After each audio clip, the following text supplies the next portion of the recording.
somewhere in space, this may all be happening right now.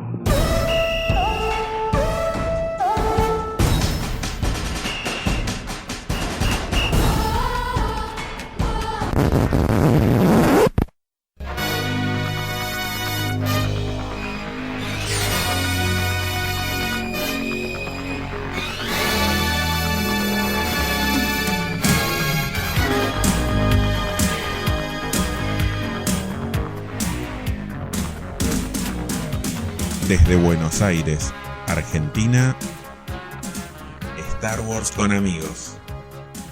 Charlas de otra galaxia.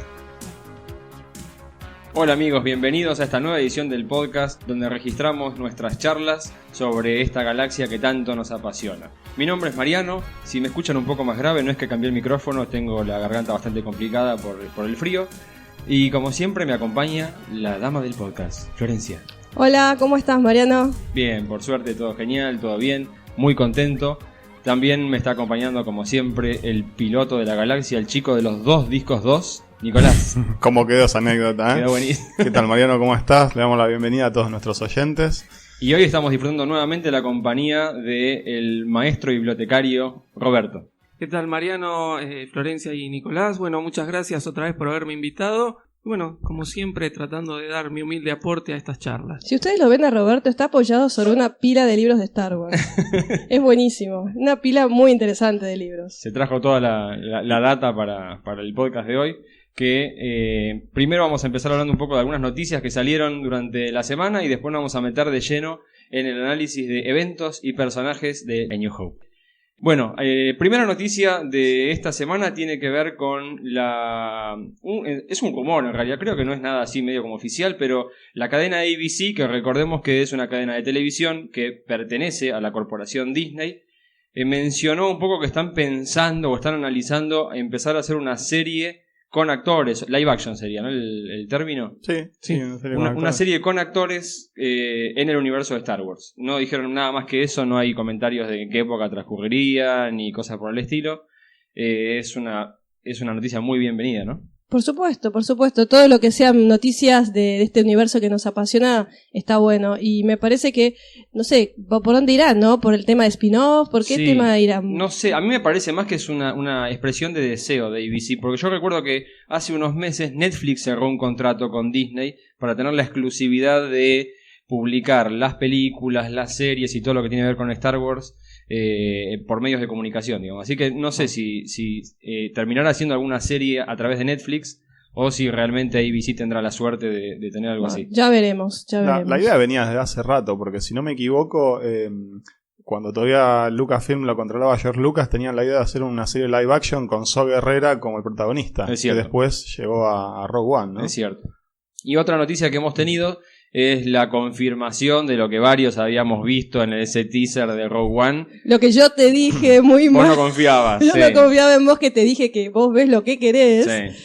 No, es real. El actor Jimmy Smith, quien interpretó a Bail Organa en las precuelas, confirmó que va a estar haciendo no sé si un paneo, un papel, pero va a estar apareciendo él interpretando a Bail Organa en Rogue One. Entonces viste bien. Vi bien y estoy muy contento. ¿De tu visión, de que ves bien? De las dos cosas, sí. Tengo buena vista todavía, tengo buena identificación de rostros, pero no, además, el hecho de que estén trayendo aquellas cosas buenas de las precuelas para darle una continuidad y para poder ir enganchando con la trilogía original. Recordemos que es el segundo actor de episodio 3 que va a estar en Rogue One. La primera era la actriz que interpretó a Mon Mothma. Genevieve O'Reilly, ¿puede ser?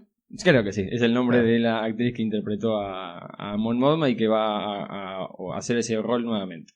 Bien, hoy entonces tenemos un programa entero dedicado a Star Wars. El nombre de la película oficialmente era Star Wars. De hecho, no tenía ni episodio 4 ni cosa por el estilo en su estreno.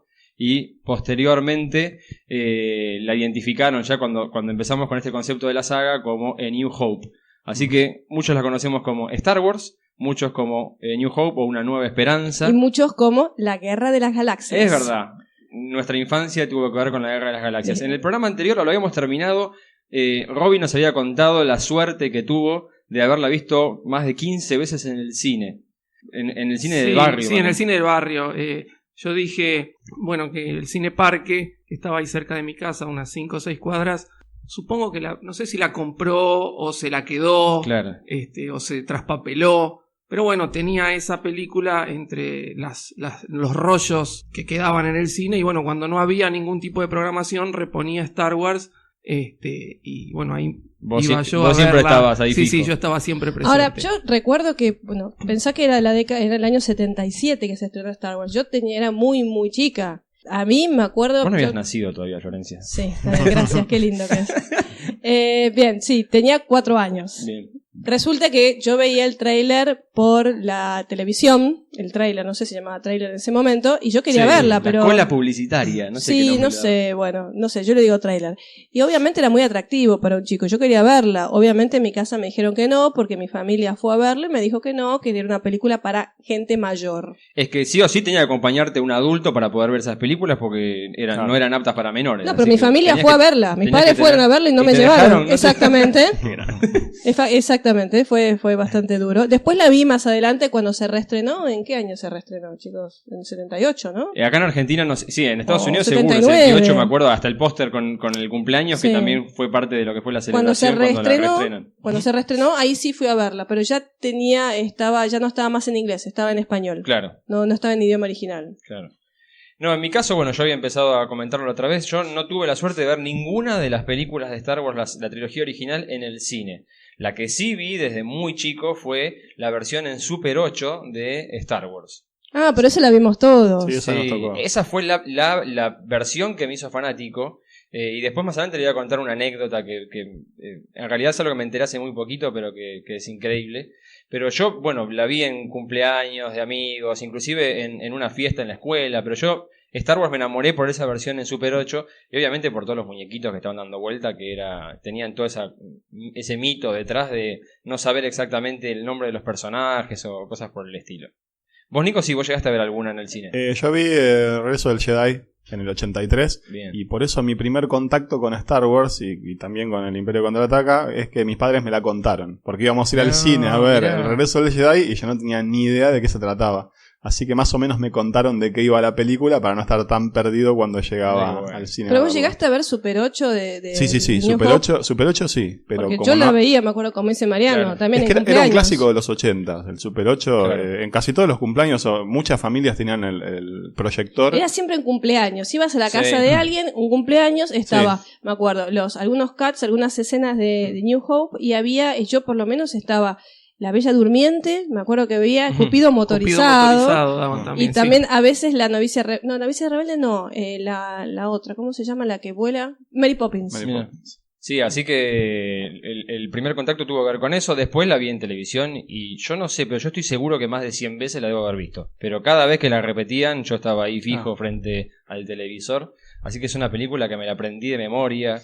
Y repitiendo los diálogos y todo. Bueno, por eso la defino como mi película preferida del cine en general e inclusive de Star Wars. Para mí es la mejor de todas. Y bueno, la idea es justamente analizar en este podcast de hoy los acontecimientos y los personajes que nos presenta Star Wars y hablar un poco en realidad de qué hay detrás de cada uno de los personajes, de dónde venían o hacia dónde iban a ir más adelante y cómo se conectaban con el universo en general. Bueno, la película arranca con, y me estoy yendo bien al principio, el logo de la Fox, ¿sí? y el tema de la Fox. Y es interesante porque la música de 20th Century Fox no es la que estaban usando en ese momento, sino que era la versión clásica y original del tema principal de la compañía. Y John Williams compone la música de Star Wars, el tema principal, que es lo primero que se escucha después de la música de Fox, siguiendo el mismo tono. Encaja casi a la perfección y es como una continuidad. Y eso nos lleva a nosotros a incorporar como parte de la música de Star Wars la música de la 20th Century Fox. Es que ¿no te pasa que cuando ves la presentación de 20th Century Fox es Star Wars? Es de Star Wars, Star Wars. No importa qué película sea. Sí, de todos modos, el tema central de Star Wars, John Williams lo compone en honor a su maestro, que fue Eric Korngold, que si ustedes tienen la suerte de encontrar una película que se llama Kings Row, que no tiene nada que ver con ciencia ficción, es una película costumbrista norteamericana. El tema central es muy parecido al tema central de Star Wars. Y bueno, John Williams después dijo que era el compositor había sido su maestro, Eric Korngold, y él en un homenaje le hace muchos fragmentos del tema central de Star Wars, son como sacados del tema central de Kings Row. Claro. Bueno, después lo siguiente que vemos es ese texto azul que nos sitúa en una galaxia muy muy lejana y hace mucho tiempo. Y es una cosa única. Es que es una introducción muy leyenda, ¿no? Sí. Es la idea de la leyenda de que esto pasó hace mucho tiempo, de que lo que vamos a ver ahora ya está metido en la idea de había una vez... Esa típica introducción de todas las leyendas, de todas las historias. De cuento de hadas. Pero lo loco además es que estás viendo una película que es futurista en definitiva. Lo que pasa es que es lo que siempre se asoció, siempre se decía que Star Wars era ciencia ficción. Y realmente, bueno, esto vamos a hablarlo también más adelante, ¿no? Pero yo creo que está mucho más asociado a una historia épica, a una historia de cuento de hadas, y no tanto a la ciencia ficción. Recordemos que el género de ciencia ficción tiene que ver más que nada con el tema del avance tecnológico, con la idea de que hay un científico, con un montón de mensajes asociados al futuro, más que nada. Esto está hablando del pasado, o sea, ya te das cuenta que el momento, o sea, por lo menos la película se está situando en el tiempo del mito. Exacto. Es que lo que realmente quería hacer George Lucas era su versión de Flash Gordon. Exacto. Pero Flash Gordon los derechos los tenía Dino De Laurentiis, bueno, tuvo que hacer otra cosa, y nació Star Wars. Lo loco que después sale un Flash Gordon que es una copia de Star Wars, que está muy influenciado. Bueno, lo siguiente es el texto amarillo que se convierte ya en un clásico, lo hemos mencionado en emisiones anteriores, es ese texto amarillo que presenta la película como un episodio de una historia mucho mayor. Y en este texto amarillo nos cuentan un poco de la situación de la galaxia y qué es lo que vamos a ver. Que también era un homenaje un poco a los seriales de ciencia ficción de esa época. De esa época, un poco más atrás me parece. Y de la década del 30. Flash Gordon del 30 y del 40. Sí. Okay. Bien.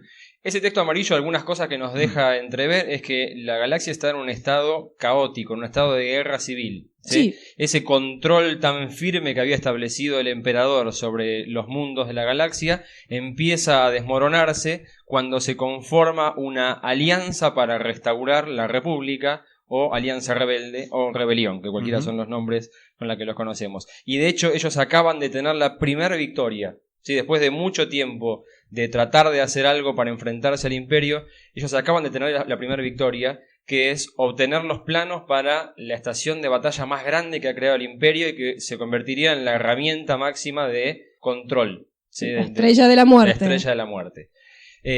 A bordo de su nave, la nave de su familia, la princesa Leia está transportando los planos justamente de esta estrella de la muerte con el objetivo de encontrar algún tipo de punto débil. En ese momento Leia era senadora, ¿verdad? Ya estaba en el Senado, era... Sí, ahora vamos a hablar un poco de cada uno de los personajes y el rol que cumplían en la galaxia, pero sí, todavía era senadora. ¿Cuántos años tiene Leia en ese momento?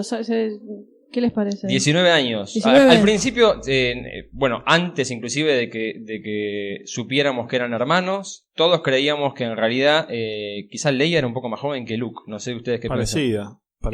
Originalmente se había pensado que eran más jóvenes. Después, por una cuestión de casting se suben las edades, pero Lucas había pensado más o menos entre 15 y 16 años. Sí, en los guiones me acuerdo así.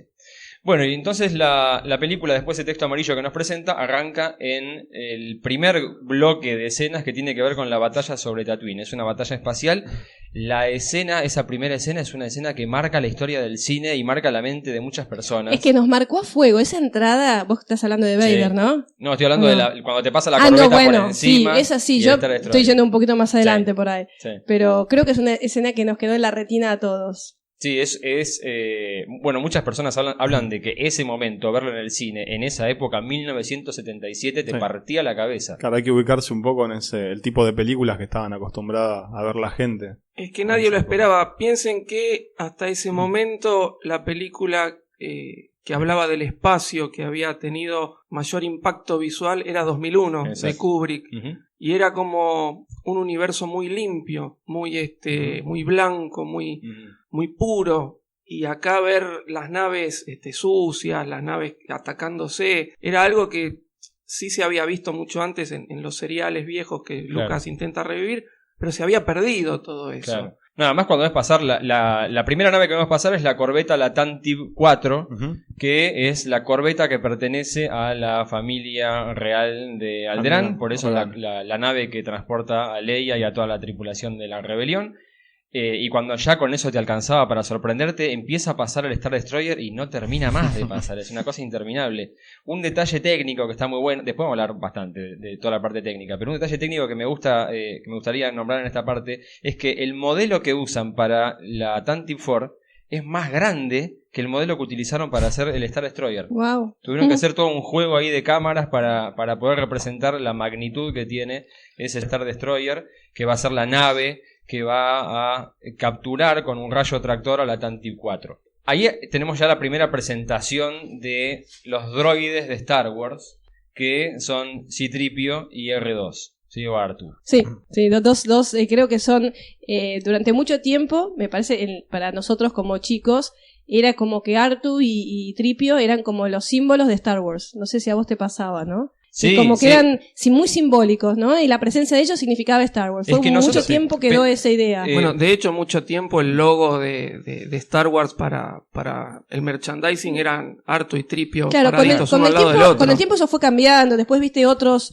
personajes que se hicieron más emblemáticos. Pero me parece que mi primer recuerdo de Star Wars era R2 y Tripio. Es que situémonos en el momento. O sea, cuando uno lo ve desde ahora, tenemos toda la historia de nuestra relación con los personajes. Pero pensé en ese momento que te aparecieran de esas dos figuras, ¿sí? Un humanoide de metal todo dorado, la lavarropa chiquitita con dos patas, haciendo sonidos.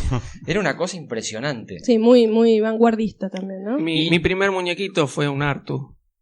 Porque era más chiquito en ese entonces y salía a la mitad. Lo vendían más barato. Lo vendían más barato. Salía a la mitad de lo que salían los otros y como eran muy caros. Como eran muy caros, me compraron un R2. Kenner, bueno, en Argentina la empresa que fabricaba los muñecos era Top Toys, que era la que tenía la licencia de los Kenner. El Kenner de R2 era muy feo, tenía una cara como de pajarito, le había quedado muy feo. Era muy distinto al de la película. Los primeros que llegaron eran importados y los distribuía Top Toys. Bien.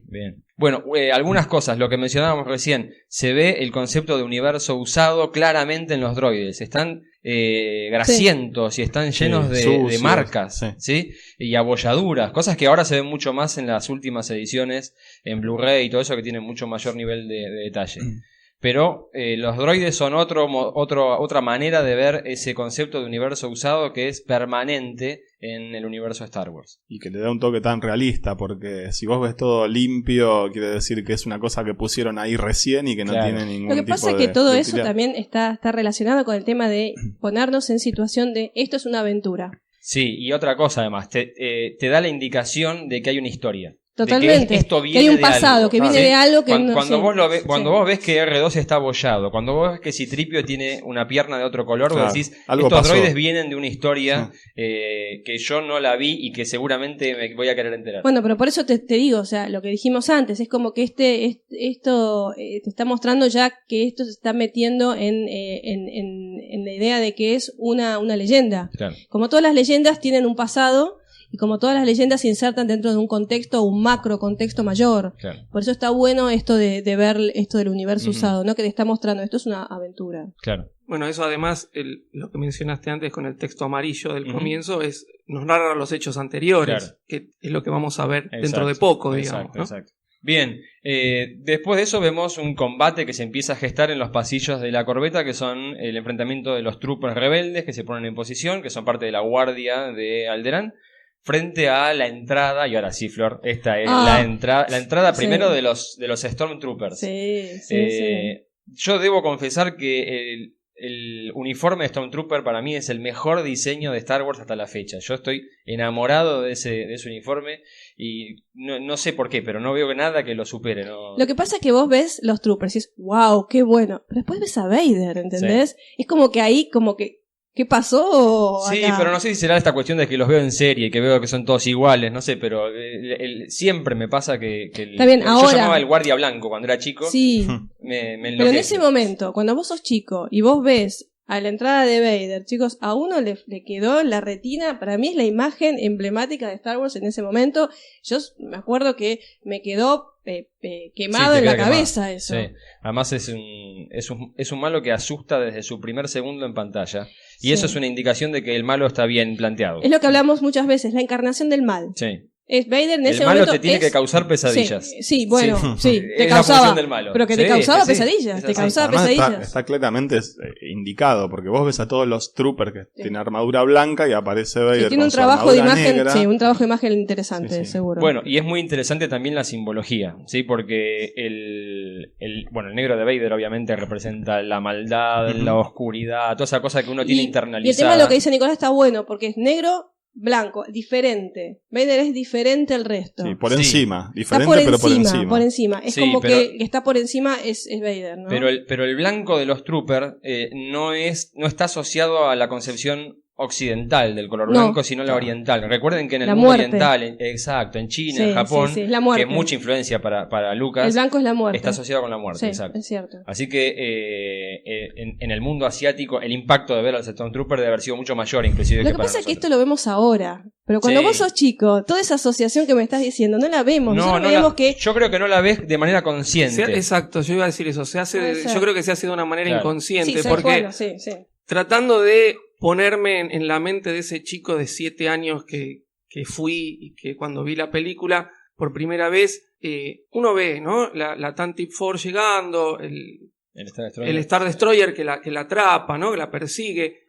Y uno lo tiene, es decir, no lo sabe de manera consciente, pero ya lo tiene incorporado de alguna manera, de haber visto dibujitos animados, de haber visto otras cosas, o leído algunas fábulas. El grandote es el malo, y el chiquito es el bueno, que está siendo perseguido y que va a ser superado, ¿no? Entonces, ya sabemos que los troopers que están entrando por ahí son malos, aunque todavía no está definido cuál es el bueno y cuál es el malo de la película. Inconscientemente lo sabemos. Claro. Y el blanco siempre lo tenemos asociado a algo bueno y te impacta. Por más que yo creo que por más que seas un chico que lo ve por primera vez, de manera inconsciente lo tenés incorporado. Y es la demostración del genio de George Lucas, ¿sí? De la genialidad de Lucas. Porque recordemos que Lucas, antes de meterse en todo esto, estudió antropología fundamentalmente, o sea que él tiene una concepción de cultura universal y del significado de todo este simbolismo que él lo pone sabiendo que va a producir ese resultado. ¿Sí? Ni hablar, seguro, es lo que hablamos siempre antes, el tema de, un poco es cierto, todo esto que vos decís es cierto, Robbie, son arquetipos reconocibles. Exacto. O sea, inconscientemente nosotros, hay algo en nuestro inconsciente, que esto ya lo hablamos varias veces y lo vamos a volver a decir más adelante, y son arquetipos reconocibles, que todas las culturas lo pueden reconocer, el bueno o el malo, la lucha del bien, del mal. Otra cosa que tenés representada, los rebeldes tienen rostro, son humanos, son distintos, mientras que los Stormtroopers... El mal nunca tiene rostro. Exacto. El mal no tiene rostro. De hecho, no sabíamos en ese momento si eran humanos o si eran droides.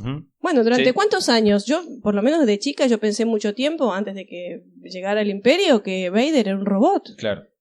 ¿Por qué te pensabas que era un ser humano? Para todos era un robot. Claro. Bueno, y estamos hablando de Vader, ¿sí? Hablemos un poco de el Vader en este momento en la galaxia. Es una herramienta del emperador, es una herramienta de un mal absoluto, pero todavía no ocupa el rol jerárquico dentro de las fuerzas imperiales. Yo diría inclusive que lo ven con un poco de, no sé si temor o desconfianza, porque imaginemos, ¿no?, que él es algo así como un brujo al servicio del emperador. Habíamos hablado, creo que alguna vez, que era como una especie de el Boogeyman. Claro, como una especie de mito, sí, un mito sobre el que se hablaba, y creo que se lo mencionó como no sé cuál es la palabra en español, el enforcer.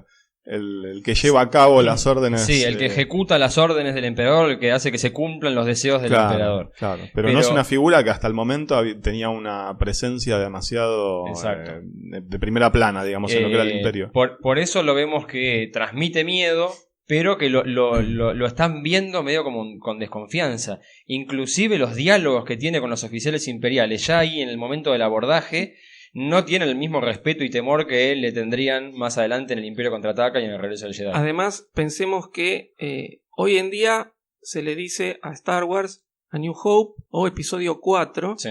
En ese momento era lo primero que había. Claro. Toda la presentación de los personajes, mismo en este momento que estamos hablando de Vader, tiene que ser paulatina, tiene que ser progresiva. Entonces, Vader aparece, esa figura imponente, negra, que se ve entrar primero desde abajo, que se ven los pies y después vemos toda la imagen de Vader, después ahorcando al Capitán Antilles. Al Capitán Antilles, ¿no? Y progresivamente se va mostrando un personaje que es malo y que tiene poderes, esos poderes de ahorcar a la gente desde lejos, ¿no? Sí, pero todavía ahí no lo vemos. Todavía ahí no lo vemos, pero justamente máquina, sí. Es progresivo. Exacto. Hoy por hoy, si hubiéramos empezado desde lo que es episodio 1 en adelante, no hubiera hecho falta hacer esa presentación, porque ya la hubiéramos sabido de antes. Claro. Entonces hay que tomar episodio 4 como un episodio 1 en ese momento. Por eso, independientemente, a veces lo decimos, que las precuelas son episodio 1, 2 y 3. La mejor forma de ver Star Wars es y será siempre episodio 4, 5 y 6. Y si tienen ganas, 1, 2 y 3. Sí, es verdad eso.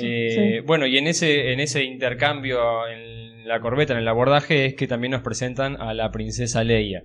¿Sí? Vestida de blanco. Inmaculada, casi como una novia, casi bien con el concepto occidental de que es la pureza lo que está representando.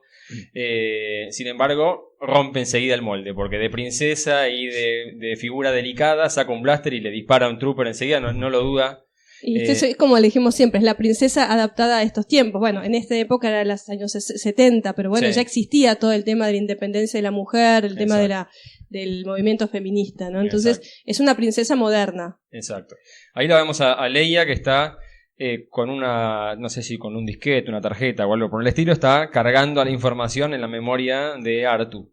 ¿Sí? Y vemos que está grabando la parte final del mensaje hacia Obi-Wan y despachándolo en la misión más importante de R2. Bueno, y es una Leia que la vemos que se le planta enfrente a Vader, y ahí nos damos cuenta o nos enteramos que Leia sigue formando parte del Senado Imperial, que es senadora. Ella ha heredado el título de Bail Organa. Hasta un año antes de la película, Bail Organa era el senador imperial por Alderaan, y él se retira para ser virrey o primer presidente de su sistema, y le deja el puesto a Leia. Y Leia aprovecha justamente esa inmunidad diplomática que tiene. Lo dice muy claramente. Exacto. Para unirse a la rebelión. Y para llevar adelante un montón de misiones que tienen que ver con la rebelión. Y es justamente lo que le echa en cara a Vader. Totalmente. Aparte, fíjense que no le tiene miedo a Vader. Ese es buenísimo. Porque fíjate que todo el mundo es como que habla con Vader con miedo. Y vos la ves que ella lo enfrenta y realmente no le tiene ni miedo, ¿no? En realidad no le tiene miedo a nadie. A lo largo de toda la película vamos a ver que no le tiene miedo a nadie. Claro, ¿no? Pero, no sé si se acuerdan. Pero te choca un poco, ¿sabes? Porque vos decís, ay, mirá cómo le habla. Porque vos mismo estás como que te da miedo a Vader y ella no le tiene miedo. Pero no sé si se acuerdan, en la novela va más allá todavía. Lo escupe a Vader. Ay, no me acuerdo. ¿Se acuerdan de esa parte? No me acuerdo. Sí, en la novela ella lo escupe a Vader y Vader se saca así con asco no sé si asco no se le ve la cara tampoco. No, tampoco sabemos. Pero con la mano así se limpia y es como que sigue. Ay, no me acordaba de eso. La novela está. Y te da más la impresión de lo que es el personaje de Leia y cómo no le tiene miedo absolutamente a nada. La diferencia de altura también es una cosa que juega mucho. Cuando la ves a Leia tan pequeña al lado es un juego de imágenes, ¿viste? Blanco, negro. Vader mide 2 metros, ¿no? Claro, es imponente también desde su físico. Exacto.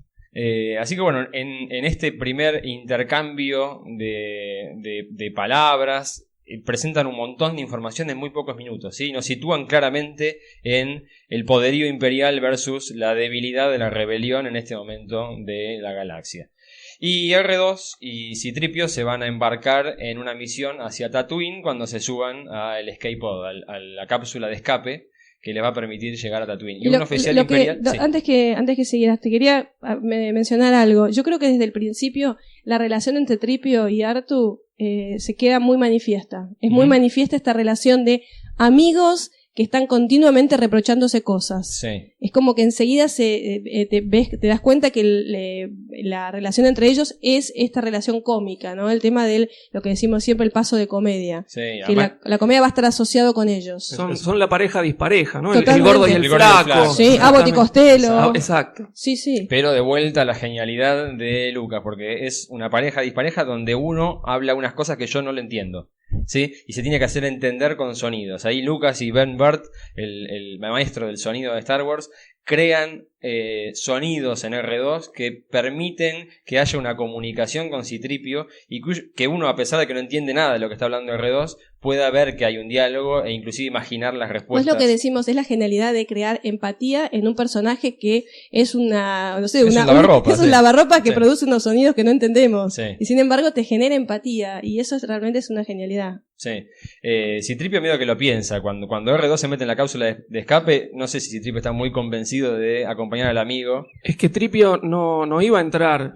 Justo le disparan y el blaster rebota al costado y por eso se mete. Pero él no iba a entrar. Estaba a punto de no meterse y decidía no entrar. Eso se ve bien en la novela también. Claro. Bien, ellos dos en su cápsula de escape van a dirigirse hacia Tatooine y ahí les decía, hay un oficial imperial que dice, no disparen. Se puso en modo ahorro, no quiso disparar. Si le disparaba esa cápsula de escape se terminaba la película.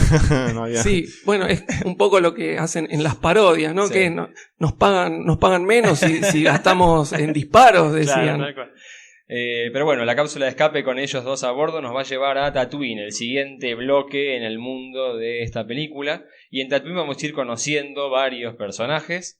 Primero los Yaguas. ¿Sí? Otro personaje que a mí me quedó grabado.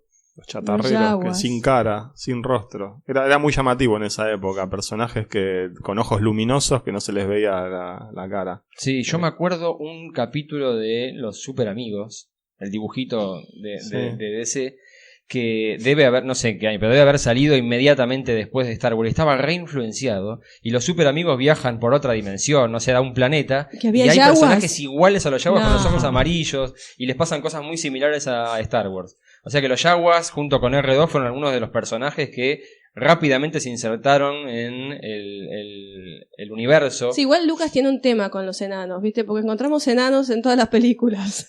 Sí, pero tiene que ver con El Señor de los Anillos. Tiene que ver con El Señor de los Anillos. Está asociado igualmente con el tema de la idea de los duendes, de toda la cuestión mágica. Igualmente hay algo genial que hizo con los Yaguas, que son chicos, son nenes. Sí, está bien. Y eso les da un tipo de movimiento completamente distinto. Pero bueno, los Yaguas son esos chatarreros, son ratas, no sé, nunca se les ve la cara. Sí. En la novela habla mucho del aroma que despiden, ¿sí? Como que es una cosa espantosa el olor que largan. Y ellos están en Tatooine, están todo el tiempo buscando aquello que van a poder reutilizar o arreglar para poder vender. Mismo el Sandcrawler, que es el vehículo de los Yaguas, es como un basurero ambulante, se lo describe en la novela. Por eso también ese tema de los olores y de la suciedad que rodea, Tripio lo dice, seres inmundos. Claro. ¿No? Y juegan un rol importante porque apenas llegan los droides a Tatooine, hay una pelea entre ellos dos, como tantas veces, y se separan. Claro. Y son justamente los Yaguas los que lo van a volver a unir.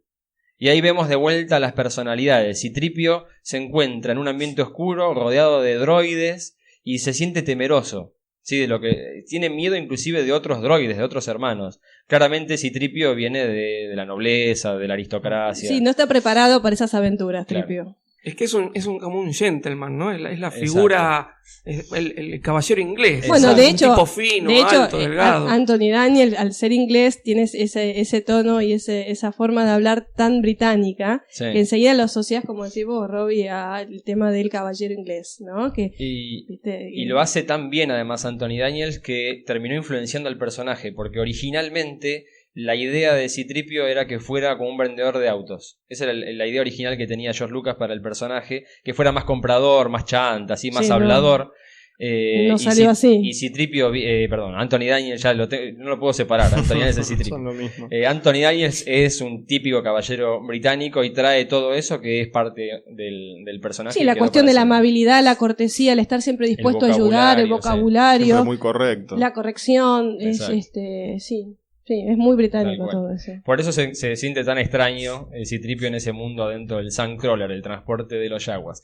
Pero los Yaguas son los que van a transportar a los droides hacia el destino, porque gracias a ellos llegamos a la granja de los Lars, que es el hogar de Luke Skywalker. ¿Sí? En la llegada a la granja de los Yaguas hacen bajar a varios droides. Y Owen Lars, el tío de Luke, decide la compra de un droide astromecánico y de un droide de protocolo porque lo necesita para dos cosas. Primero, para que hable con los evaporadores, que es a lo que se dedica la granja. El idioma binario era, ¿no? De los evaporadores. El idioma binario de los evaporadores. Pero por otro lado, también la tía Beru le encargó que hable boche. Claro, necesita que hable Botch. No sé exactamente con quién no tenía sé, que pero comunicarse. es su segundo idioma, ¿no? De Tripio es el segundo idioma de Tripio, dice. Sí, es como Sí. mi segundo idioma, exacto. Ahora, el tío Owen se decide por la compra del droide astromecánico R5D4, que es un droide rojo que vemos al lado de R2. Sí. De hecho, le dicen vamos rojo. En Vamos ese momento rojo. Sí, todavía no tenía nombre. Exacto.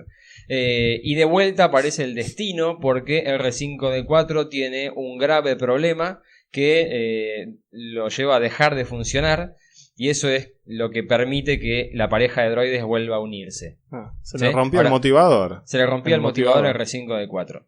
¿Es Ahora, el destino? ¿Fue el destino? Upa, qué Muy interesante pregunta, ¿no? Bueno, sí. Dentro de lo que después fue el universo expandido, que yo siempre digo que es muy rico, está la historia de R5D4 y hay dos versiones. En la enciclopedia de Star Wars tenemos que... Igualmente las dos coinciden en esto. R2 es capturado primero que Tripio, por los Jawas, y está más tiempo en el Sandcrawler. Sí. Allí se encuentra con R5D4, como los dos son droides astromecánicos, se ponen a conversar, y R2 le cuenta a R5 su misión. Entonces, cuando Owen Lars compra al rojo, a R5, que se está yendo con Tripio, él decide destruir su motivador para que no lo compren y tenga R2 la posibilidad de ser reemplazarlo a él, ¿no? Mira de ocupar qué loco. su lugar. O sea, se autoinmola. Se autoinmola. Exacto. Hasta ahí las dos versiones coinciden. Después en la enciclopedia de Star Wars dice que R5 es reparado por los Jawas y es comprado en otra granja y está trabajando ¿Y en vivió otra feliz? granja. Y vivió feliz. Bien. Ahora, tenemos la segunda versión, que es la que más me gusta a mí, Ajá. que esa sigue, digamos, en el universo expandido. Después creo que sale originalmente en lo que se llaman historias de Tatooine y después fue recopilado, yo lo tengo en las guías de rol. R5 no es reparado por los Jawas, lo tiran ahí medio entre la chatarra en el Sandcrawler. Ese Sandcrawler es el que es atacado posteriormente por las tropas de asalto, por los troopers, que matan a todos los Jawas y quedan todos los droides ahí desparramados, sin dueño. Son libres. No son libres, quedan adentro del Sandcrawler. Claro. El Sandcrawler es encontrado posteriormente por otros Jawas que recogen toda esa chatarra. Ellos reparan a R5 y R5 es comprado por un rebelde que se llama Boren Nal, que es un personaje que va a aparecer primero en la tregua de Bakura, que originalmente es un espía y después pasa a ser un historiador. Dentro de esas misiones de espía, él lo que hace, se disfraza como de vendedor de droides y le vende a un oficial imperial, a R5, y R5 lo que hace es pasarle información a Boren Nal. Esa es la vida de R5. Un robot espía. Quiero el spin-off de R5D4. No conocía yo toda esa historieta. Son las dos versiones que hay, que bueno, a mí me gusta más la segunda, ¿no? Es más atractiva. A mí me gustó más la que vivía feliz. ¿En la granja? En la granja. Esa me encantó. Pero muy bueno. Los dos droides, C-3PO y R2, van a llegar a conocer a Luke. Y recién en esta parte, yo no sé cuánto vamos de película, pero creo que más de 15, 17 minutos de película. Recién ahí conocemos al protagonista, no solo de la película, sino de toda la saga, que va a ser Luke Skywalker. Sí, exacto. Luke lo presentan como un joven bastante infantil, bastante caprichoso, muy quejoso, que lo que quiere es... Es un adolescente. Es como un adolescente también. O sea que él tiene 19 años, supuestamente. Es un adolescente, pero es un adolescente más nerd, más... de hecho, podemos hablar de las escenas borradas de esta parte, que nos introducen a Luke con un grupo de amigos, y todos medio como que se ríen de él. De hecho lo llaman Wormy o Gusanito. Es verdad, es verdad. Bueno, pero me parece que eran más grandes los amigos. Por lo menos Vix me parece más grande. Cami y Fixer eran los otros dos. Sí, uno de ellos es Vix Darklighter. Claro, Vix que estaba... era piloto imperial. Ya estaba en la academia. Sí. Pero me parece que Vix es más grande, igual que Luke. Sí, todos eran más grandes que él. Por eso, ya desde el minuto cero en el que vemos a Luke, claramente no cumple con lo que uno esperaría de el protagonista de este tipo de películas. Bueno, sí, lo que pasa es que la idea es esa, justamente, es el diferente. Claro. El héroe va a ser el diferente, el que no es el común de todos, el que no responde a los cánones comunes. Me parece que en eso, justamente, Lucas sigue siendo muy fiel a Campbell y sigue siendo muy fiel a toda esta cuestión mítica de que el héroe siempre es el diferente, nunca va a ser el del montón. Claro. Bueno, y ahí Luke se pone le da un merecido baño de aceite a C-3PO y se pone a ver si puede arreglar un poco a R2. Y ahí pasa algo que no sé si se han fijado, pero es la primera mentira de C-3PO. ¿Por qué lo decís? Porque C-3PO se hace mucho el caballero, el droide protocolar, pero miente descaradamente. ¿Por qué lo decís? Y hay, recuerden que al principio, una de las, no sé si la primera línea de diálogo de la película, pero no habrá escape para la princesa. Dice, me parece que esta vez no habrá escape para la princesa. O sea, C-3PO claramente sabe qué es lo que está haciendo Leia arriba de la Tantive 4 y está al tanto de la misión, ¿sí? O de que al menos Leia ya van varias veces que se viene escapando. Y cuando aparece ese holograma de Leia y Luke le pregunta quién es, dice, me parece que es una persona que tiene algo de importancia, no estoy seguro. Tienes razón, es bastante mentiroso. Es un mentiroso. Es bastante mentiroso. Sí, creo que incluso en la novela dice era una pasajera de sí, una pasajera sin importancia o algo por el estilo. Es como ahora, ¿por qué miente? No sé, también dice que no sabe contar historias y al final vemos que en el regreso del Jedi convence a toda la tribu de Ewoks. Sí, eso puede ser para... Sí, es verdad, pero eso puede ser un poquito para no contar historias, justamente para evitar ese momento. Pero claramente él está protegiéndola a Leia. Sí, lo que se dice, porque bueno, esas fueron una de las críticas que recibió George Lucas después, ¿no? Cuando se empieza a generar todo este movimiento de fanáticos y de seguidores de Star Wars, se empiezan a buscar los puntos flojos del guión, ¿no? Las críticas, ¿por qué no hizo esto? ¿Por qué no hizo el otro?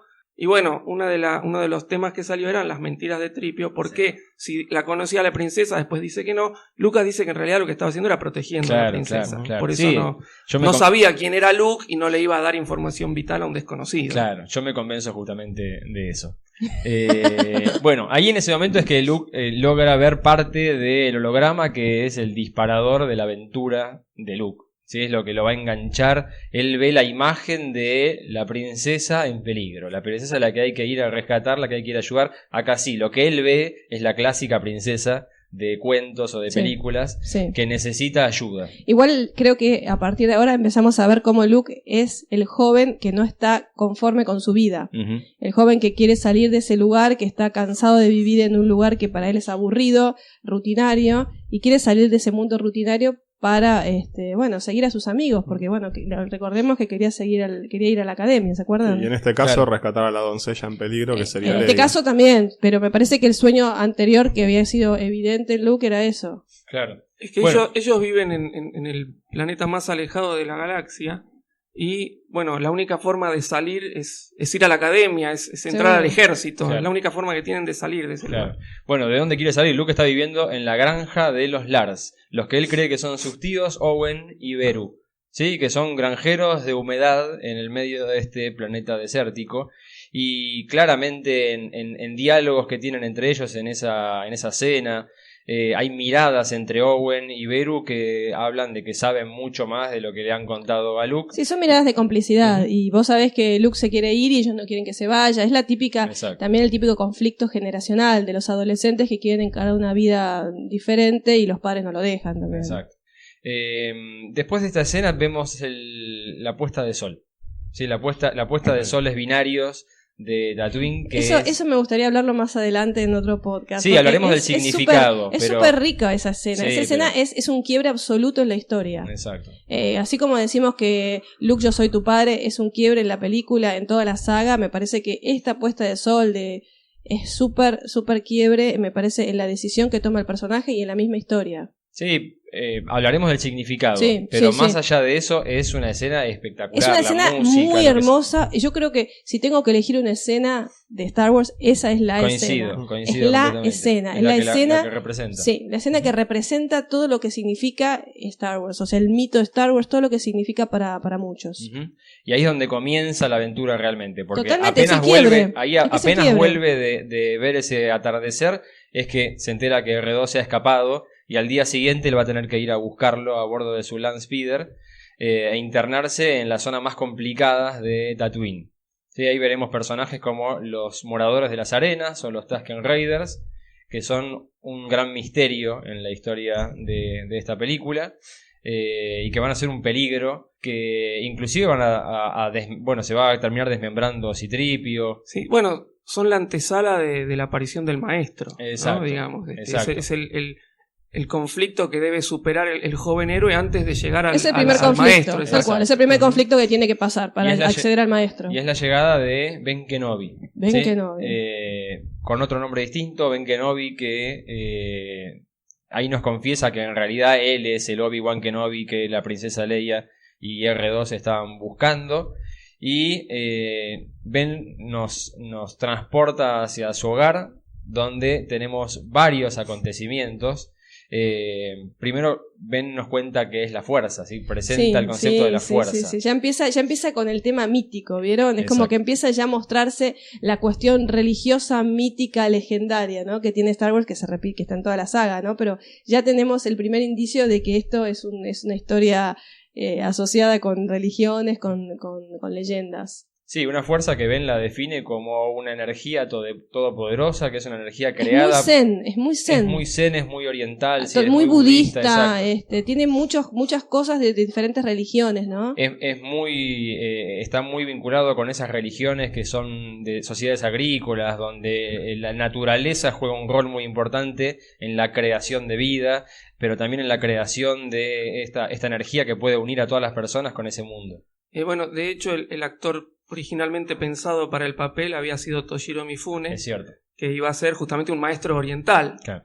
Y no recuerdo bien ahora por qué, si eran por temas de contrato o algo así. Sí, no pudo participar y bueno, la segunda opción fue Alec Guinness. Uh-huh. Otra cosa que nos va a presentar Ben en esta charla es el sable de luz, el lightsaber. Un momento quiebre. ¿Qué momento, Sí, porque ver una espada que se enciende, una espada que se le entregan al protagonista, con el cual todos nos estamos identificando, era como... Qué simbólico todo. Empiezan a jugar con esto. Pero es muy simbólico, ¿viste? Sí. ¿No? Toda la simbología que tiene, toda esa parte de relación con él, con Ben, es súper simbólico, ¿no? Y además con la carga de que le dice, esta era el arma de tu padre. ¿Sí? Uh-huh. El Luke empieza a enterarse la historia real de su padre y no la que le habían contado sus tíos. Bueno, y ahí empiezan, no sé si la mentira o por lo menos las metidas de patas. Bueno, ¿no? Bien. Hay cosas que dice Ben Kenobi que se sostienen en la película. Pero después a largo plazo no. Cuando empiezan a ampliarse las historias, empieza a ser un poco... ¿Se acuerdan qué le decía? Sí, pero son ciertas desde cierto punto de vista, ¿no? Bueno, pero eso fue un arreglo extra. Bueno, la idea, el tema es que le dice, bueno, tu padre fue muerto por un joven aprendiz llamado Darth Vader. Sí. Uh-huh. A ver, no sabemos si es la mentira de Obi-Wan o algo que le quedó perfecto a Lucas para después continuar la historia por otro lado. Pero en fin, bueno. es una de las tantas que podemos ver. O de algo de lo que se convenció el mismo Vader. Vader en algún momento del universo expandido dice, yo destruí a Anakin Skywalker. Claro.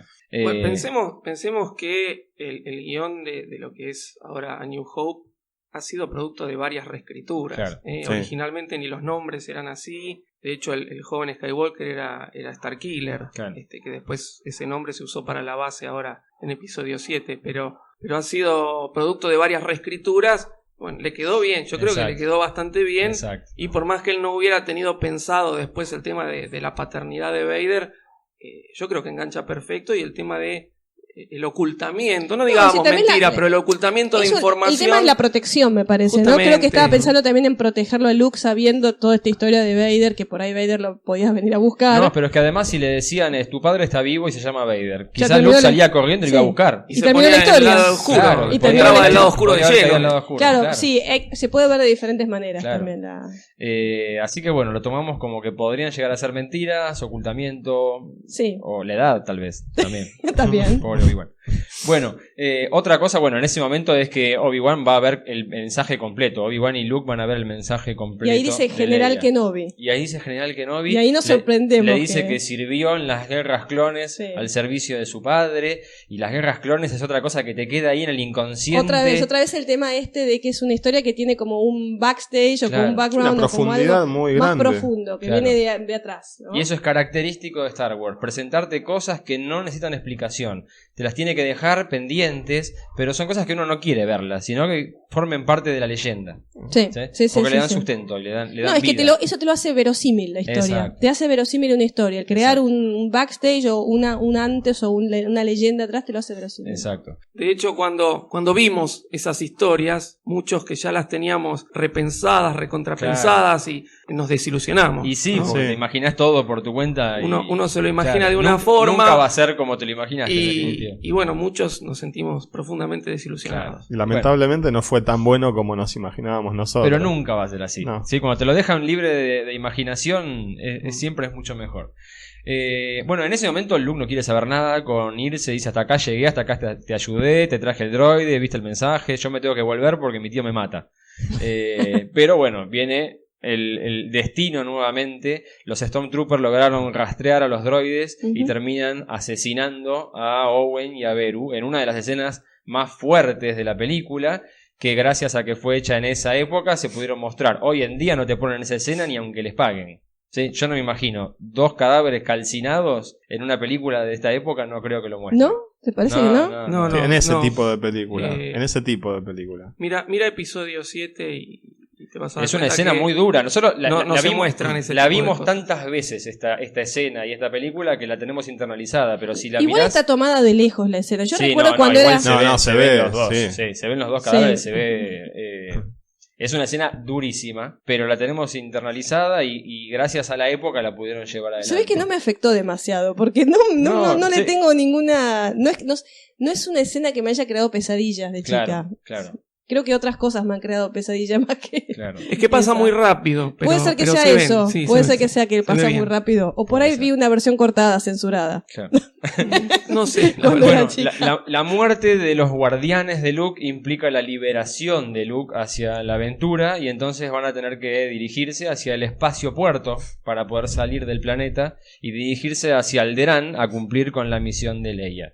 Y esto lo va a llevar a Mos Eisley. Mos Eisley. ¿Se acuerdan cómo entran a Mos Eisley, el cambio que le hicieron en la edición especial? Tenemos que hablar así de las ediciones especiales. Sí, lamentablemente, sí.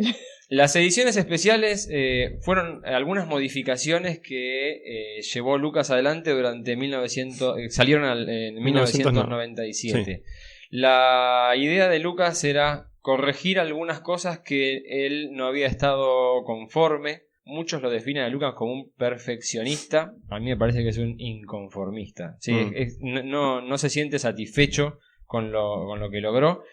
Y introdujo una gran cantidad de cambios que inclusive fueron aumentando a medida que salían en DVD, que salían en Blu-ray. Hay 4 versiones en total de cada película. Exacto. Para no convertirme en hater, yo considero que hay algunos cambios que están bien hechos. ¿Sí?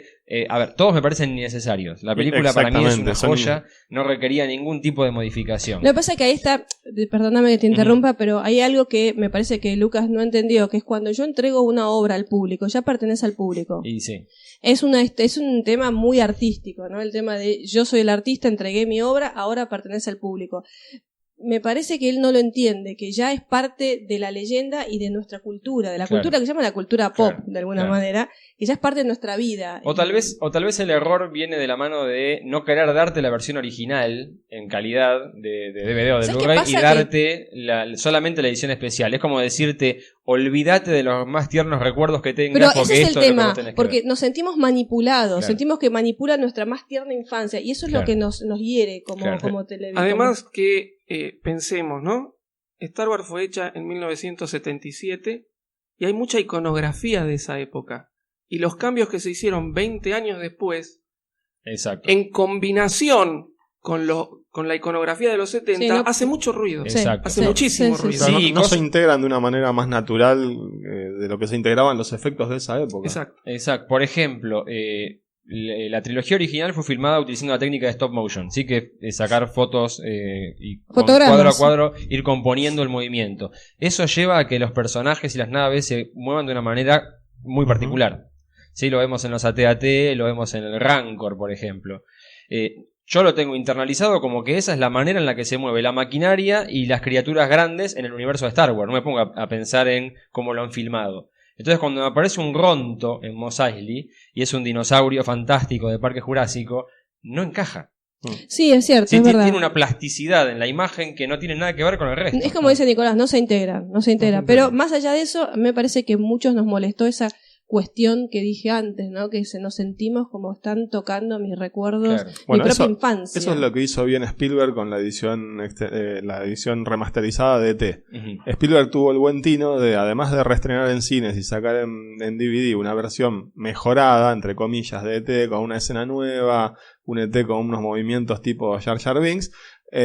Además, en el mismo DVD incluyó la versión original, que es lo que no hizo Lucas y lo que siempre le criticamos. Exacto. Me incluyo, todos le criticamos, me parece. Exacto. La llegada a Mos Eisley es el primer momento en el que vemos a Ben utilizar la fuerza, y es cuando convence a los Stormtroopers que les permiten pasar. Sí, es uno de los primeros poderes que vemos, que es alterar la mente de la otra persona. Él dice que a las personas con mente débil pueden ser alteradas para que le permitan hacer ese tipo de acciones. Y se convirtió en un clásico, ¿no? Exacto. Esa frase se convirtió en un clásico para muchos de nosotros. Exacto. Además le permite pasar con los droides que vienen buscando hace rato por adelante de sus narices sin ningún tipo de problema. Bueno, la llegada a Mos Eisley viene de la mano de buscar una nave, un transporte para poder ir hacia Alderaan, y Obi-Wan está convencido de que los mejores pilotos los va a encontrar adentro de la cantina. Y la cantina es un lugar muy propicio para las aventuras. Claro. Es el lugar típico, ¿no? De las leyendas y las aventuras. Sí, además muy pintoresco. Ahí tenemos una gama de personajes muy amplia. Sí, otra vez vemos el tema de que este universo es grande y rico. Y está lleno de historias. Y nos sirve justamente para presentar lo que va a ser el compañero del héroe, ¿no? Exacto. Es la introducción. Bueno, vemos varios alienígenas, pero hay un alienígena que es humano en realidad, que es Boyek, el de las patillas. Uno de los muchachos que tiene la moda setentosa. Sí, bueno, los oficiales imperiales también tienen moda setentosa. Boyek es el que va a presentarle a Chewbacca, a Obi-Wan, y ellos son los que van a dirigirse hacia donde está Han Solo. Pero antes de eso hay un enfrentamiento. Vemos por primera vez el sable de luz en acción. En este caso, el de Obi-Wan. En esa disputa que nace entre Ponda Baba y el Dr. Evazan con Luke Skywalker. Así que lo vienen a apurar ahí cuando Luke está tomándose un vaso de Blue Milk, de leche azul. No sé si pide leche azul en la cantina, ¿no? En la cantina no creo que sirva en realidad, la tía Beru. En realidad yo recuerdo, en la versión en inglés, Luke como que señala lo que quiere tomar y nada más. En la versión en español dice, quiero uno de esos. Claro. Es cierto. No mencionan en ningún momento que capaz que era la primera vez que iba a una cantina, loco, ¿viste? Es cierto. Es muy chiquito. Pero bueno, ahí rápidamente Obi-Wan se hace cargo y salva el día. Salva el día y además me encanta, pues se para la música, todo el mundo se queda mirando. Claramente hace mucho tiempo que en ese lugar no se ve un sable de luz. Después siguen de la suya. Después sigue todo como si nada, típica cantina del oeste norteamericano. Exacto, es la representación un poco de las cantinas de las películas del oeste. Y la cantina donde todo puede pasar. Claro. Donde nos encontramos los personajes más complicados. Y bueno, y ahí es donde conocemos a Han Solo. El pirata espacial. El típico pirata con esa actitud que... compradora, totalmente compradora. Sí. Y además es un contrapunto con Luke Skywalker. Absolutamente. Claramente los dos pueden ser protagonistas, pero con dos maneras distintas de es que juegan eso, se juega muchísimo en toda la película ese contrapunto entre los dos. Sí. El joven inocente, naïf, de alguna manera, que no tiene experiencia, y el sobrador. Exacto. El piloto experimentado. Y también tiene que ver además cómo se vinculó el público en ese momento, porque los adultos que iban al cine se enganchaban mucho con Han Solo. Bueno, te cuento una anécdota. Cuando fuimos a verla con mi mamá, que mi madre es también fanática de Star Wars, siempre me decía, ay, cómo me gusta Han Solo. Tenía un crush total con Han Solo. Yo, no, mamá, Luke, decía yo. Totalmente. Era como la identificación es totalmente generacional. Creo que los chicos, niños, nos identificábamos con Luke porque veíamos que podíamos ser nosotros también. Y los mayores con Han Solo. Exacto. De hecho, Han Solo le dice niño varias veces a Luke a lo largo de la película. Sí. Es cierto. Bueno, ahí acuerdan entonces, después de una negociación tensa entre Han y Obi-Wan, que Han los va a transportar.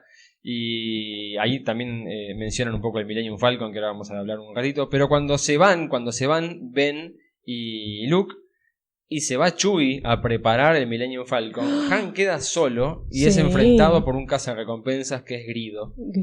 En uno de los momentos que quizá era un momento muy interesante. Totalmente, en su momento, pero no era relevante. Exacto. No era relevante, no era un momento relevante. Pero lo hoy que pasa en día es un tema de hasta discusión. para hacerse una remera con el quién dispara primero. Lo que pasa es que me parece que era una linda escena para mostrar cómo es Han Solo. Claro, sí, o sea, cómo es la actitud de Han Solo. Y me parece que la edición especial quiso cambiar esa idea que nosotros ya teníamos en claro quién era Han Solo. Personalmente yo creo que fue el peor cambio que tuvo New Hope. Los Sí. otros eran innecesarios, Lo que pero pasa ese estuvo que eso va a la raíz del personaje Han Solo. Exacto. Eso Exacto. lo que Te hace cambia es... Es cambiar Sí. el estereotipo que Totalmente, representa un sí. tipo que está dispuesto a matar a sangre fría Ujú. en una cantina no, si me agredís entonces sí te disparo. Es como más lo infantiliza. Exacto. Además, estéticamente quedó horrible. Sí, tanto seguro. el disparo de Grido que no se explica cómo a 50 centímetros de una persona falla. Exacto. Y además La el movimiento cabeceada de la Han. cabeza de Han Solo Sí. corrida digitalmente Horrible. es una chapucería. Además, claramente, bueno, escuchamos el grito de Booger, el cantinero, que dice no blasters, no blasters. O sea, claramente estamos en un ambiente donde no se permite la utilización de armas. ¿sí? Totalmente, sí. Otro ejemplo, otra cosa que hay que tener en cuenta, Chewie le pasa por al lado a Grido. Si Chewie, que tiene la obligación de defenderlo a Han porque tiene una deuda de vida, sintiera que Han iba a estar en peligro, no se hubiese ido al pasar por al lado de un Sí, no, queda horrible de todas O sea, maneras, pero me parece que lo más horrible es el tema de destruir el estereotipo de personaje que ya nos habíamos creado Sí. nosotros. Ahora, la frase que nace a partir de la edición especial es Han dispara primero. Yo creo que la frase debería ser Han dispara, Grido muere. Sí, porque la verdad, Grido no Sí. dispara jamás, no llega nunca a disparar. Pero era una pequeña escena que presentaba al personaje, ahora Totalmente. se convirtió en una de las escenas Sí, sí. más nombradas. En esa charla que tienen Han con Grido se menciona el personaje de Jabba, Ujú. ¿sí? Jabba el Hutt, que en la versión original quedaba en las sombras y era algo así como el padrino. Sí. Sí. Sí, no, está bien, era un crime lord, una Claro. especie de El líder mafioso del planeta de Tatooine. Que es el que había contratado los servicios de Han Solo. Han había tenido que liberar toda la carga de especias que llevaba porque estaba a punto de ser abordado por los imperiales, entonces eso lo pone en una situación de deuda con Jabba y por eso tenía un precio a su cabeza y lo estaban buscando.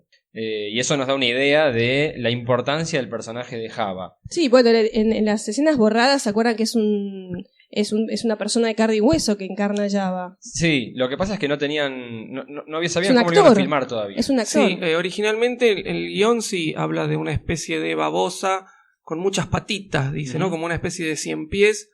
Que bueno, en las escenas borradas que se pueden apreciar, un grupo de fanáticos hicieron las 3 versiones, digamos, A New Hope, El Imperio Contraataca y El Regreso del Jedi. Hicieron 3 versiones que se consiguen por internet, que se le agregaron escenas borradas, fotos de producción, como para completar las películas de la forma en que deberían estar según el guión original. Ok.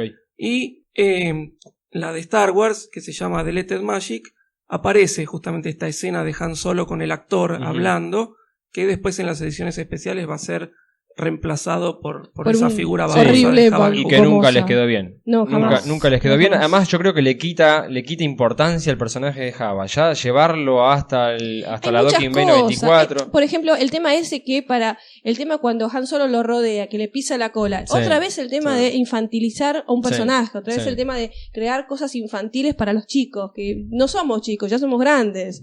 Sí, claramente era una escena completamente Innecesaria. y que inclusive desde mi punto de vista le saca importancia a Jabba. Sí, quiero agregar que en el cómic original de New Hope, en la versión original, el personaje de Jabba el Hutt es un Jackface, Ujú. que es un personaje que se ve de fondo en la cantina. El dibujante, como no sabía qué hacer, Mira. utilizó ese No personaje sabía eso. Claro. para Mira. esa escena. Bueno, ellos van a lograr entonces unirse y abordar al Millennium Falcon y a partir de ahí van a poder escapar. Tienen un encuentro ahí con los troopers que Garindan ahí los vendió, pero logran escapar, logran meterse en el hiperespacio. Y yo creo dirigirse. yo creo que es la presentación de un personaje también del Millennium Falcon, Sí, ¿no? El es halcón verdad. milenario es un personaje Es verdad. que después en ese momento por ahí no le damos la importancia que después tiene, pero creo que el Millennium Falcon, el halcón milenario, es un personaje personaje más del grupo. Sí, porque es una nave que ha sido modificada por Han y tiene una gran cantidad de mejoras. Tiene personalidad el halcón milenario. Igual el aspecto de carguero, evidentemente por lo que todo el mundo dice cuando lo ves, es una chatarra, es una nave vieja, pero que obviamente Han le hizo muchos arreglos para poder salir de situaciones complicadas. Claro, pero digo que tiene personalidad porque es como que tiene sus momentos. A veces parece que funciona cuando quiere o cuando exactamente, tiene como una voluntad propia. Exacto.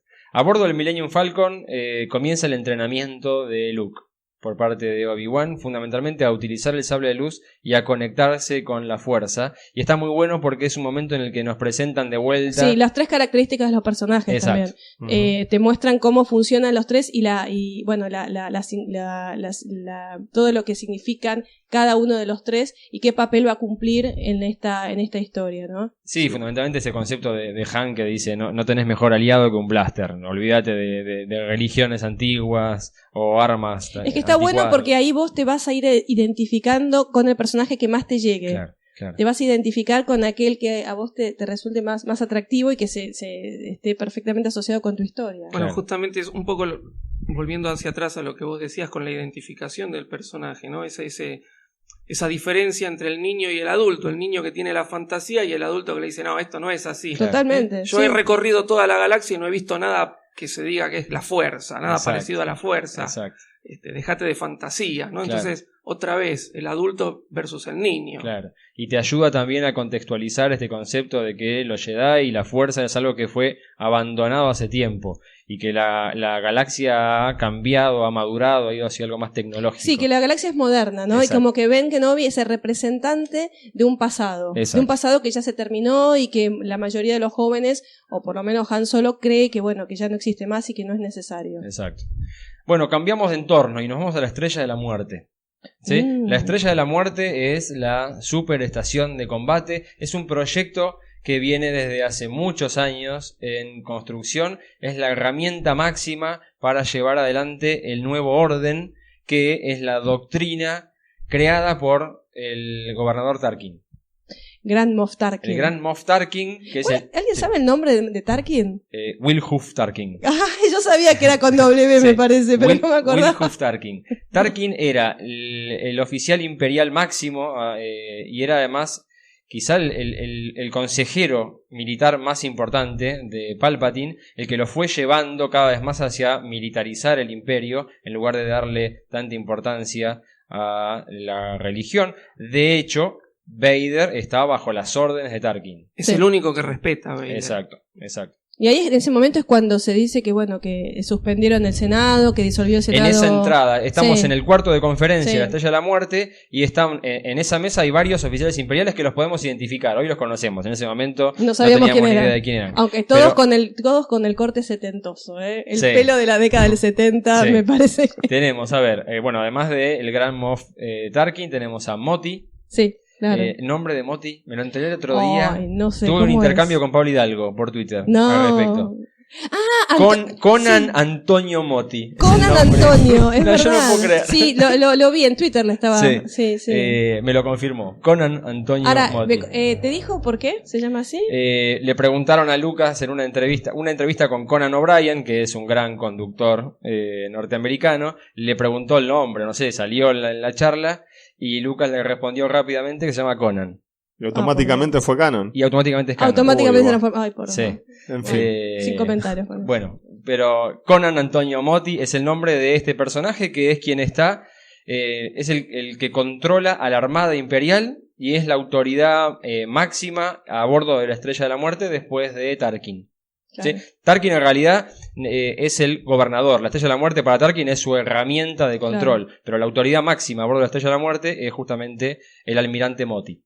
La otra persona que vemos, que esta es bien setentosa, que está sentado hacia la izquierda de Tarkin, es Tage, el general Tage, Cassio Tage. Casio. Sí, es más romano el nombre. Muy romano. Cassio Tage. Tage es miembro de la familia, de la casa Tage, que es una casa dinástica, es una casa de nobleza adentro de la galaxia. Y él es el líder máximo del ejército adentro de la Estrella de la Muerte. Es el tercero al mando y es el encargado de la seguridad adentro de la Estrella de la Muerte.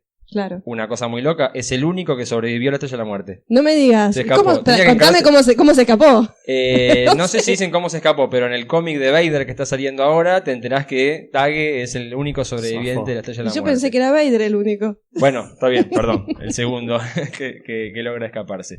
Y el otro lo habíamos charlado otra vez, es el que está vestido de blanco. Sí. Wulf Yularen. Sí. En este caso es el representante del ISB, que es el Buró de Seguridad Imperial. Y que yo te pregunté si era tipo la KGB o la CIA. Claro, que es una policía militar, es quien controla a los miembros del imperio, ¿sí? Y que ninguno vaya a desviarse de las doctrinas imperiales y la filosofía imperial. Sí, inclusive cuando hablaban de si se veían o no los uniformes blancos, medio de fondo aparecen un par también vestidos de blanco. Sí. Bueno, en esta charla que están teniendo en la mesa están planteando varias cosas. Por ejemplo, el emperador se cansó del Senado. Hasta ese momento el Senado había continuado, ahora con la función de Senado imperial. Pero claramente, por lo que dicen, era más una burocracia, era mantener representantes de los sistemas para darle un poco más de solidez a las órdenes imperiales. Pero ahora directamente se cansó. Y dice que, bueno, que el control del imperio ahora va a caer directamente en los gobernadores de cada uno de los sectores, y en particular que el miedo a la estación de combate es lo que va a mantener a raya a todos los sistemas. Y es el momento en el cual Motti se atreve a desafiar a Vader. Y ahí tenemos la demostración del poder de Vader. Es la primera vez que Vader usa la fuerza, porque antes había ahorcado con las manos. Sí, no, esta vez es como la presentación del lado oscuro. Exacto. Del poder del lado oscuro también. Exacto, y es otro momento que te queda quemado en la retina, el momento en que él lo ahorca. Y de hecho es Richard Le Parmentier es el nombre del actor, murió hace muy poquito, el que hizo de Motti. Y es una actuación brillante. Realmente parece que lo estuvieran ahorcando. Yo le veo hasta como los dedos de Vader en el cuello. Es genial, pero es genial esa escena.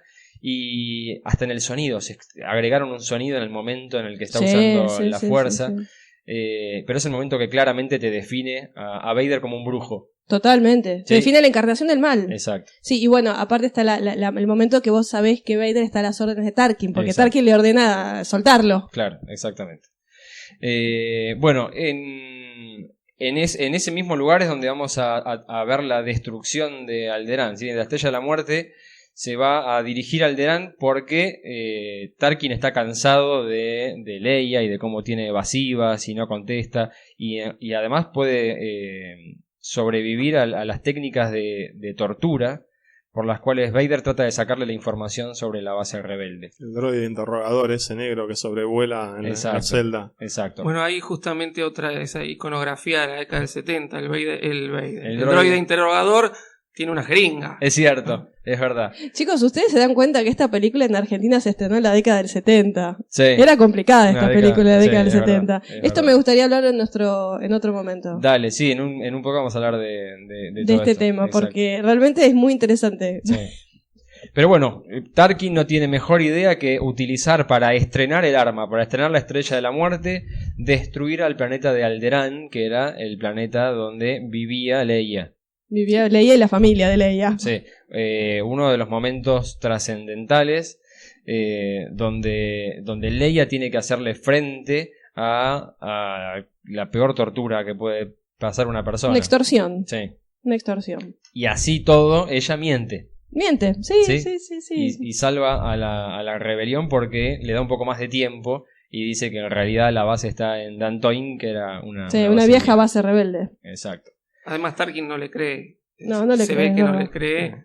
Y necesitaba hacer una demostración del poderío de la Estrella de la Muerte, ¿no? Sí, un poco de todo también, un poco de todo. Bueno, en ese momento es donde vemos que la Estrella de la Muerte captura al Millennium Falcon al entrar en el lugar donde supuestamente estaba Alderaan y se encuentran con los meteoritos y los pedazos fragmentos del planeta, claro. Exacto. Sí. Obi-Wan... No olvidemos que Obi-Wan siente en la fuerza la destrucción de Alderaan. Es verdad, es cierto. Que también es otra demostración de la fuerza, ¿no? Exacto. Han, a su mejor estilo, quiere pelear. Por supuesto. Quiere hacerle frente a una estación de combate de 160 kilómetros de diámetro, pero Obi-Wan le da un buen consejo, le dice hay alternativas a pelear. Sí. Y eso permite que sean capturados. Ingresan al estómago de la bestia. Exacto. Ingresa la nave que es capturada por el rayo tractor.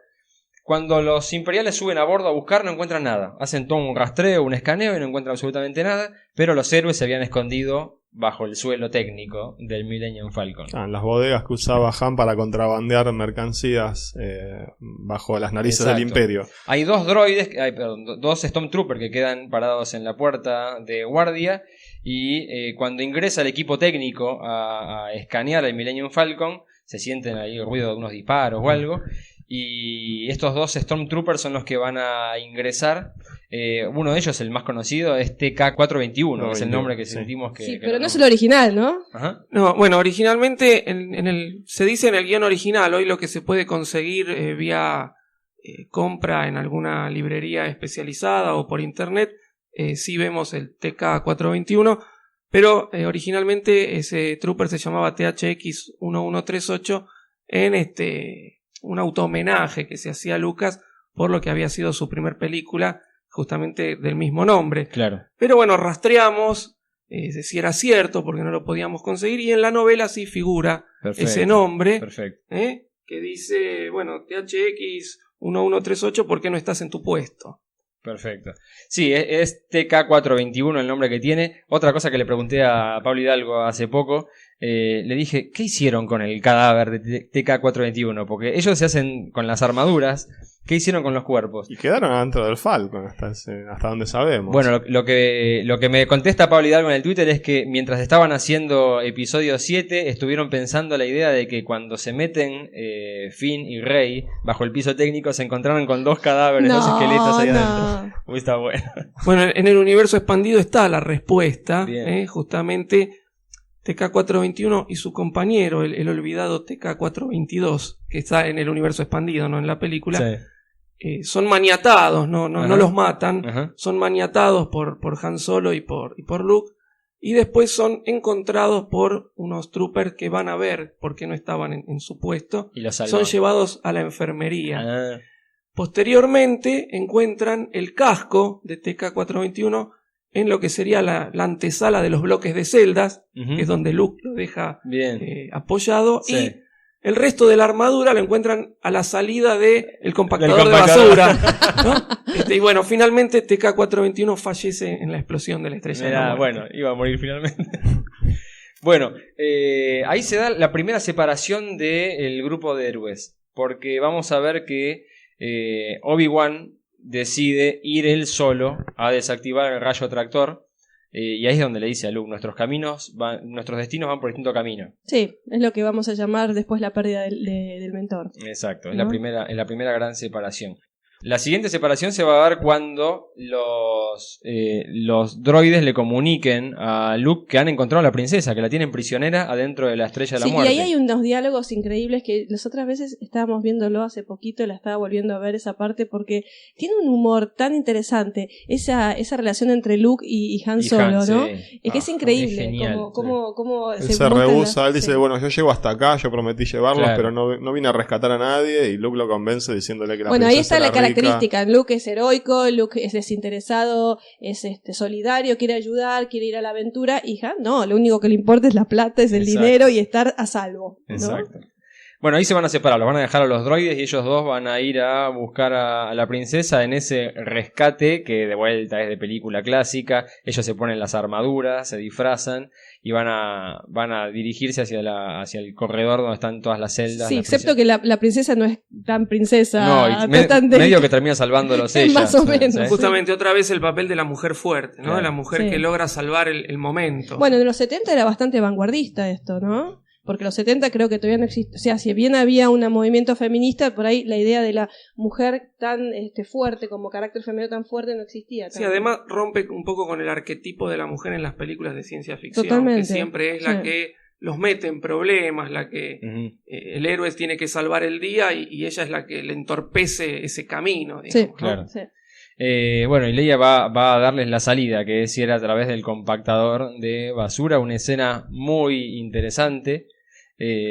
Por el significado, vamos a analizarlo posteriormente, pero dentro de lo que es la historia es el momento en el cual Luke casi muere, el Dianoga, el famoso Dianoga, y lo salva justamente C-3PO y R2 cuando finalmente logran desactivar todos los compactadores de basura y evitar la muerte certera de todo el grupo. Sí, a mí me parece que a partir del compactador de basura se empiezan a integrar el grupo.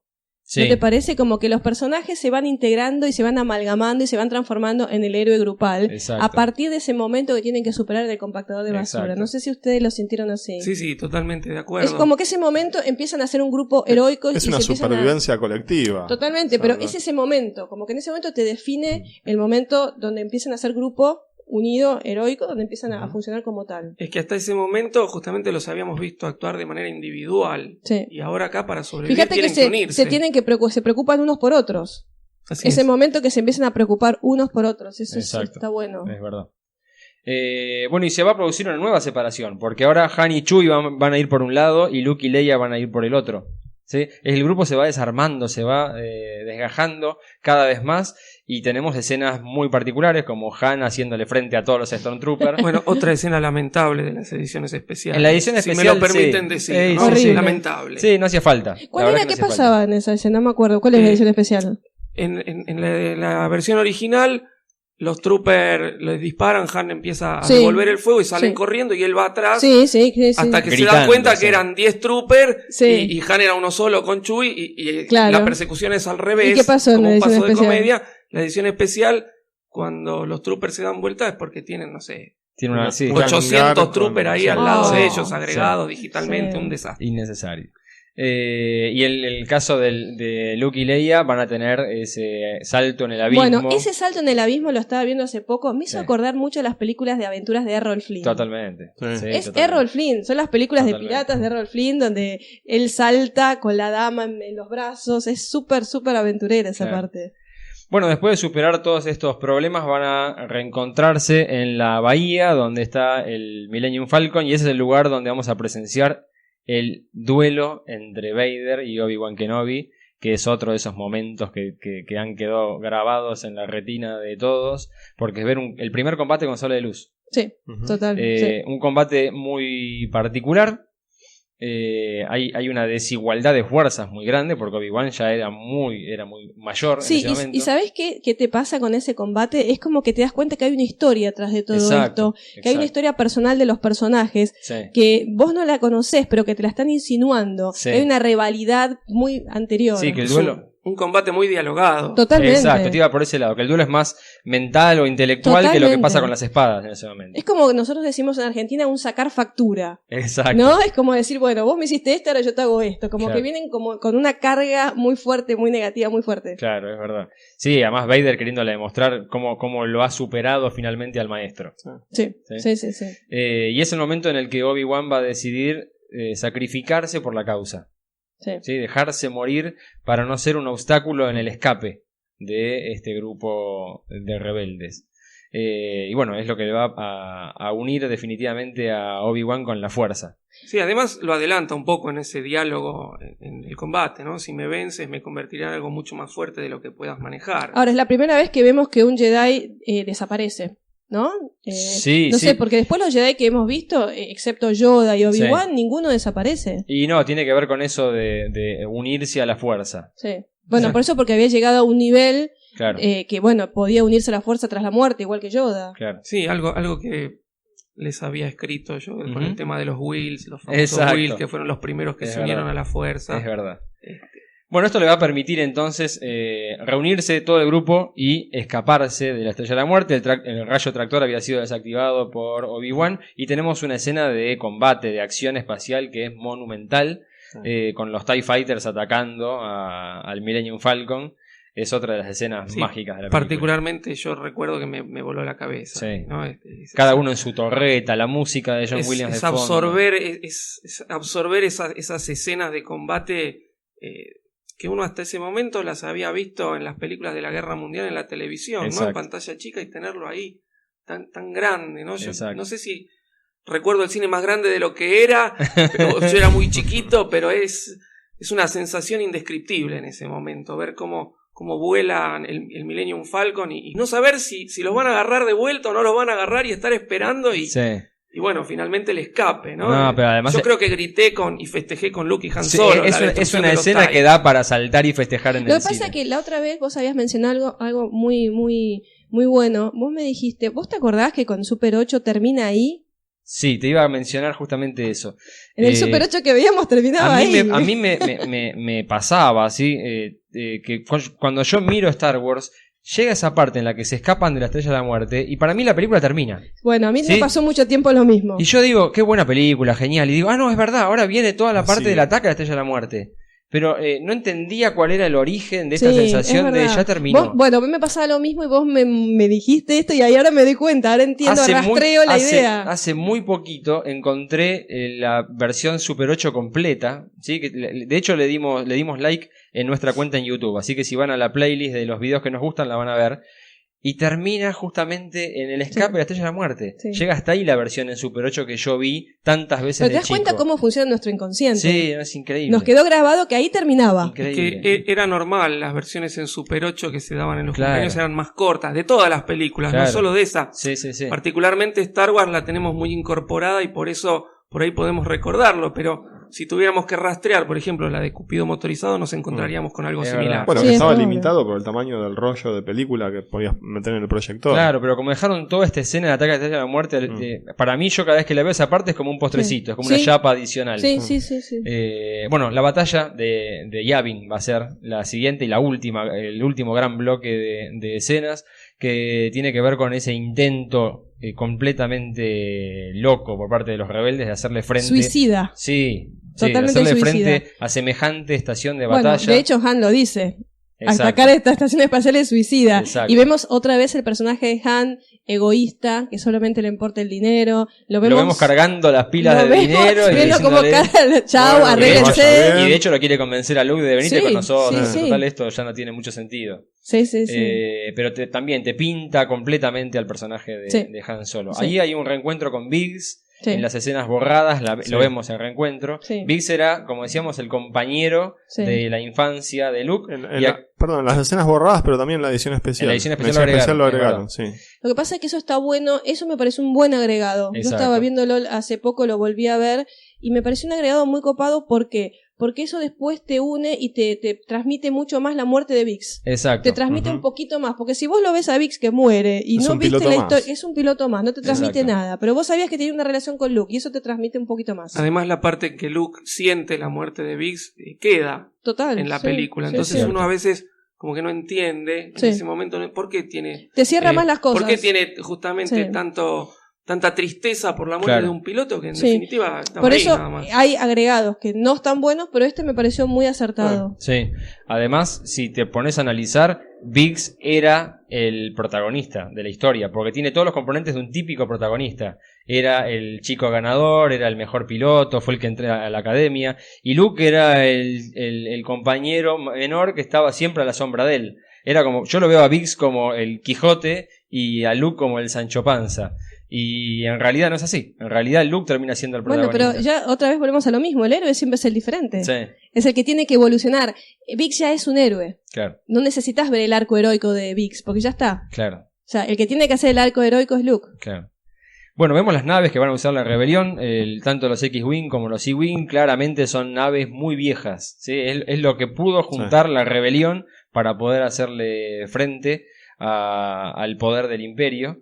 Y esta batalla también es otra de la última gran escena que te queda quemada en la retina, porque es una de las escenas mejor filmadas de la época y del cine, además. Sí, hay que ubicarse de nuevo en esa época y pensar en lo que tuvieron que hacer para lograr ese dinamismo. Ahora nos parecen hasta lentas si las vemos, pero en esa época tenía un dinamismo que no lo veías habitualmente en ninguna otra película. Sí, una vez yo escuché a un analista hablar sobre este final, ¿no? Y decía, es el final más largo de toda la historia del cine y funciona, decía. Sí, además yo creo que es como que completa el círculo de la película, porque es esa escena en la que caemos, todo el cine, toda la sala cae hacia la trinchera. Para mí es equivalente en impacto visual al principio, a cuando te pasa el Star Destroyer por encima de la cabeza. Era una cosa es como estar en una montaña rusa. Es que le da una dimensión, ¿no? Le da una dimensión como la verdadera dimensión que tiene la Estrella de la Muerte, una trinchera interminable para poder llegar a ese punto de ventilación. Claro. Además es lo que todos los chicos queríamos. Pilotar una nave espacial. Estábamos adentro de la nave espacial. Totalmente, es el sueño del pibe, decimos. Exacto. Ahí vemos como uno por uno los pilotos rebeldes van cayendo. Y aparece Vader por si algo le faltaba a Vader, se sube a una nave, la nave es distinta, bien para identificarlo, y va a ir cazando uno a los pilotos. Cada acción define a los personajes. ¿Te das cuenta? Cada acción va definiendo un poquito cómo es cada personaje. Ahí sabemos un poquito más de la historia de Vader, que es un piloto. Claro. También. Y está bueno porque la película tiene esos momentos que van definiendo a cada personaje. Y siempre el tema de que los rebeldes, o por lo menos los buenos, entre comillas, siempre están en desventaja. Claro. Siempre están en desventaja y parece como que el mal es superior y va a vencer. Sí, de hecho cuando el jefe Bast le plantea a Tarkin que analizaron el plan y que podía llegar a tener una posibilidad de éxito, Tarkin lo mira diciendo, me estás cargando. Ese es el discurso típico de todas las historias, claro, donde el bien siempre está a punto de caer, de ser destruido, claro, siempre está en desventaja. Y el mal es como que claro, siempre es el más fuerte. Bueno, es reflotar, vos que sos más experta en el tema de mitos, es reflotar el mito de David y Goliat. Totalmente. ¿No? El pobre pastorcito, ningún guerrero lo podía vencer a Goliat, y el pastorcito que le dice yo te voy a vencer, y el gigante que se ríe. Es la típica estructura ante el chico que lo termina venciendo. Es la estructura arquetípica, es del individuo contra el Estado, el individuo contra las grandes corporaciones, ¿no? Claro. Es el tema del pequeño contra el más grande. Y además, bueno, una cuestión de no sé si se percibe en ese momento, después uno analizándola, ¿no? Tema más artesanal contra la tecnología. Claro. Totalmente, eso se percibe mucho en el regreso. En el regreso se percibe más. Es mucho más fuerte eso. Claro. Otra cosa que era típico de las películas de los 70 y los 80, la bomba a punto de estallar y la cuenta regresiva, que acá adquiere otra forma, porque vemos permanentemente el gráfico de cómo la Estrella de la Muerte se va acercando, el conteo de tiempo que dice el locutor, y la música también te marca. Te marca un tiempo importante. Y se va poniendo cada vez más complicado. Y ahí pasan dos cosas que son lo que van a llevar a la victoria definitiva. Por un lado, Luke, que rechaza la tecnología, que en definitiva es la esencia del Imperio, y le hace caso a la voz de Obi-Wan, y utiliza la fuerza. Ahora es Luke. Es un mensaje permanente en la saga, ¿no? Esto, lo que dijiste antes, Robbie, es un mensaje permanente de que hay que confiar en uno mismo y confiar en cosas mucho más superiores que la tecnología. Exacto. Creo que es un mensaje que se repite bastante.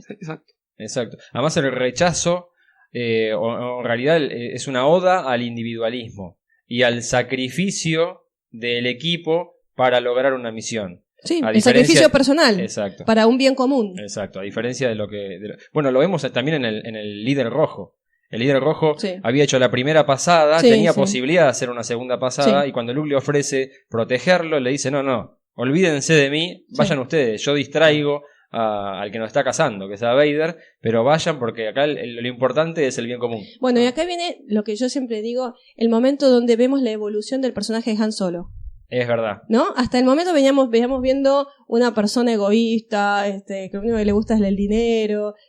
Y de pronto vemos un Han Solo que se juega el cuello para ayudar a su amigo, a sus amigos, ¿no? Por una causa noble. Sí. ¿No? Es como que vemos cómo se completa el arco de Han Solo. Sí. Desde ser lo que era a lo que, se convierte. Es el regreso de Han es la segunda cosa que hace que se pueda destruir la Estrella de la Muerte.